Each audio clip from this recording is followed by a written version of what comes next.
السلام علیکم ورحمۃ اللہ وبرکاتہ۔ اللہ تعالیٰ کے حکم سے حضرت موسیٰ علیہ السلام اور ان کے بھائی حضرت ہارون علیہ السلام فرعون کے دربار میں تشریف لے گئے۔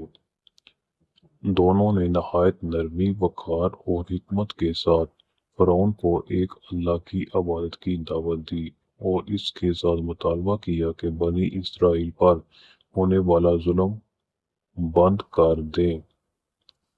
فرعون نے غرور سے کہا کہ موسیٰ تو اسی کے محل میں پلے بڑھے ہیں۔ حضرت موسیٰ نے نہایت اطمینان سے جواب دیا کہ وہ اللہ تعالیٰ کے بھیجے ہوئے رسول ہیں اور صرف اسی کا پیغام پہنچانے آئے ہیں۔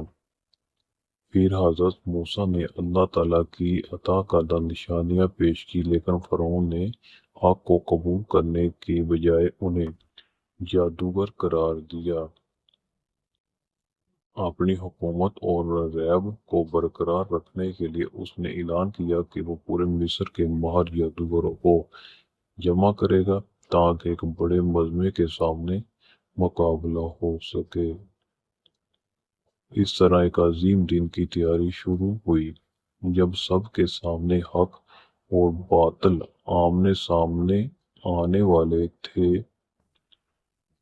یاد رکھیے، حق کی دعوت ہمیشہ صبر اور حکمت کے ساتھ دی جاتی ہے، چاہے سامنا کتنا ہی بڑا ظالم کیوں نہ ہو۔ لیکن اب سوال یہ ہے کہ جب مصر کے نامور جادوگر میدان میں اتریں گے تو کیا ہوگا؟ کیا وہ موسیٰ کے معجزے کے سامنے ٹھہر سکیں گے؟ اس حیرت انگیز واقعہ کو جاننے کے لیے اگلی قسط ضرور دیکھیں۔ تب تک کے لیے اللہ حافظ۔